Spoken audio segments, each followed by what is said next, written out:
Chicken নিয়ে কম বেশি experiment সবাই করে থাকে, আমিও করেছি। কিন্তু কি নাম দেবো সেটা বুঝে উঠতে পারছি না। এটা আপনারা দেখে বলবেন কি নাম দেবো। সবার আগে আমাদের চ্যানেলে আপনাদের সবাইকে স্বাগত জানাই। এখানে আমি 500 গ্রাম চিকেন নিয়েছি। তারপর চিকেনটাকে ভালো করে ধুয়ে নিয়ে তার মধ্যে এক একে সমস্ত মশলা মাখিয়ে নিলাম। যেমন আমি দিলাম চিকেন মশলা, হলুদ গুঁড়ো, ধনে গুঁড়ো, জিরে গুঁড়ো, লঙ্কা গুঁড়ো, কাশ্মীরি মির্চ, টক দই, আর দিয়েছি সর্ষের তেল, আর নুন পরিমাণ মতো। এই সমস্ত মশলাগুলো চিকেনের সাথে ভালো করে মাখিয়ে 2 থেকে 3 ঘন্টার জন্য আমি ফ্রিজে রেখে দিয়েছিলাম। তারপর ফ্রিজ থেকে বার করে নিয়ে মাংসর মধ্যে 1 থেকে 1.5 চামচ আমি আদা বাটা এবং রসুন বাটা দিয়ে দিয়েছিলাম।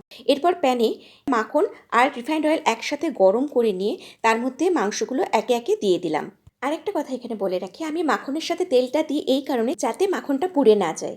এরপর আঁচটা কমিয়ে দিয়ে ঢাকা দিয়ে মাংসটা সেদ্ধ হতে দেবো, আর মাঝে মাঝে ঢাকনাটা খুলে এপিট ওপিট উল্টে দেবো যাতে ভালোভাবে ভাজা হয়ে যায়। চিকেনটা ভালো করে ভাজা হয়ে গেলে তার ওপরে রিং করে কাটা পেঁয়াজ কুচি ছড়িয়ে দিলাম। পেঁয়াজ সামান্য নরম হয়ে এলে এবং চিকেনের সাথে মিশে গেলে নাবিয়ে দিলাম। রেডি চিকেনের এই রেসিপি। আমি এর নাম দিয়েছি চিকেন রোস্ট। আপনারা কিন্তু জানাবেন আপনারা এর কি নাম দিলেন। আর যদি আমাদের এই ভিডিওটি আপনাদের ভালো লেগে থাকে তাহলে দয়া করে লাইক, শেয়ার আর সাবস্ক্রাইব করতে ভুলবেন না যেন।